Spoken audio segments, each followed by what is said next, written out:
Hello, my name is Sultan Alneyadi and I'm an astronaut living and working on board the International Space Station. Any idea how it's possible for the space station to continuously orbit Earth 250 miles above the surface? And why at 17,500 miles per hour? What would happen if the station sped up or slowed down? We are going to explore those questions and more by investigating the connection between the angular momentum and the orbits in our microgravity environment.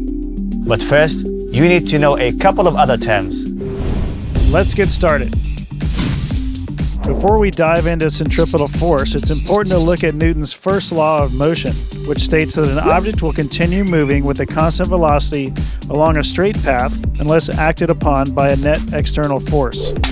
This means that the space station will move along a straight path if it weren't for one key external force acting on it, Earth's gravitational pull. Another name for this external force is centripetal force. A centripetal force is any net force that keeps an object moving along a circular path. Gravity, in this case, is a centripetal force because it is the force that is keeping our space station moving in its circular path around Earth.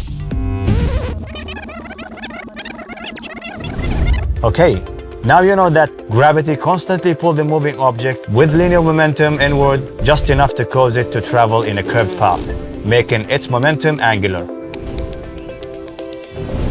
The International Space Station maintains this balance between gravity and linear momentum by traveling at the required 17,500 miles per hour to maintain an altitude of 250 miles. This is considered low Earth orbit. It is high enough to encounter very little interference from the atmosphere, but low enough to be relatively easy to travel to.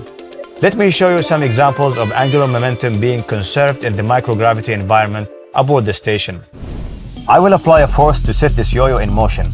The force of tension is transferred through the string, which is a centripetal force keeping this yo-yo revolving around my hand. But what happens when I let go of the string?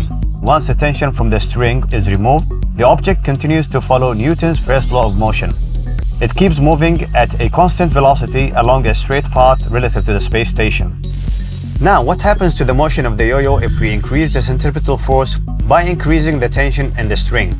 As I'm holding the string between two fingers on one hand to keep the axis of the rotation stable, I'm going to pull the string with my other hand, increasing the tension and centripetal force and decreasing the radius of the yo-yo's orbit. As the radius of the yo-yo's orbit decreases, its velocity increased. Angular momentum is a product of an object's velocity, mass, and the radius of its orbit from an object's center. If you only have centripetal force, angular momentum must also be conserved. So if the radius of its orbit decreases, its velocity must increase in order to maintain its angular momentum. Let's try this again, but this time I'll decrease the tension on the string, lowering the centripetal force and increasing the radius of the yo-yo's orbit.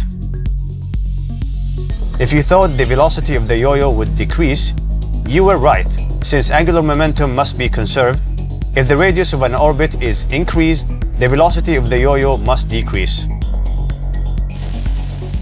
As you can see, there is an inverse relationship between the radius of the orbit and the yo-yo's velocity.